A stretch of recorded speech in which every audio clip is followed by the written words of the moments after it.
రవీంద్రన్న గారికి నా యొక్క ధన్యవాదాలు. అన్నా, మేము 35 సంవత్సరాల సంది కాంగ్రెస్ పార్టీలో పనిచేస్తున్నామన్నా. 30 సంవత్సరాల సంది చూస్తున్నాం. పోచారం శ్రీనివాస్ రెడ్డిదే ఇక్కడ వ్యతిరేకం.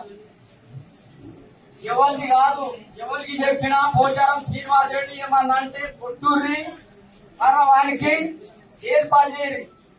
ఇదే రాజకీయం నడిచిందన్న. 35 సంవత్సరాలు సంచూస్తున్నా ఇదే రాజకీయం నడిచింది.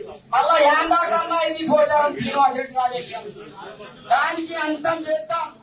పోచారం శ్రీనివాస్ రెడ్డి ఇవాళ ప్రజలకు క్షమాపణ చెప్పాలి. ఏమని నువ్వు ఇక్కడ కాంగ్రెస్ పార్టీలో వచ్చినావు, ఏ ముఖం పెట్టి వచ్చినామని నేను సూటిగా అడుగుతా ఉన్నా. పోచారం శ్రీనివాస్ రెడ్డి అన్న, రవీందర్ అన్న గురించి ఇవాళ ఆత్మహత్య కూడా చేసుకుంటా. ఇక్కడ నుంచి రవీందర్ అన్న ఇక్కడ కదిలేవు ప్రసక్తి లేదు.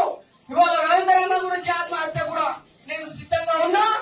బిడ్డ పోచారం నీది మొత్తం బయటెళ్తానని నువ్వు ఇవాళ కాంగ్రెస్ పార్టీలో చేరిన బిడ్డ నీ కొడుకులతో సహా నీ కోడలతో సహా బిడ్డ ఉస్కా మాఫియా నీది.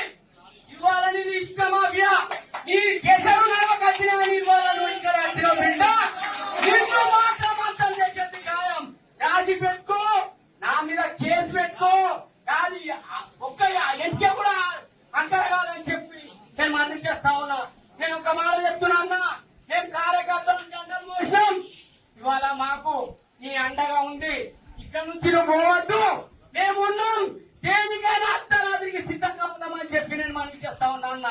ఇవాళ మా కార్యకర్తలకు అన్యాయం చేసి నువ్వు వెళ్ళిపోతాన్న దండ పెడుతున్నా. నువ్వు ఇక్కడనే ఉండాలి. మాకు తోడుగా నువ్వే ఉన్నావు. వాళ్ళు చిట్కలు కొడుతున్నా, మేము మా చిన్నప్పుడు తోడులు కొడుతున్నారు. నీదేం నడవదు.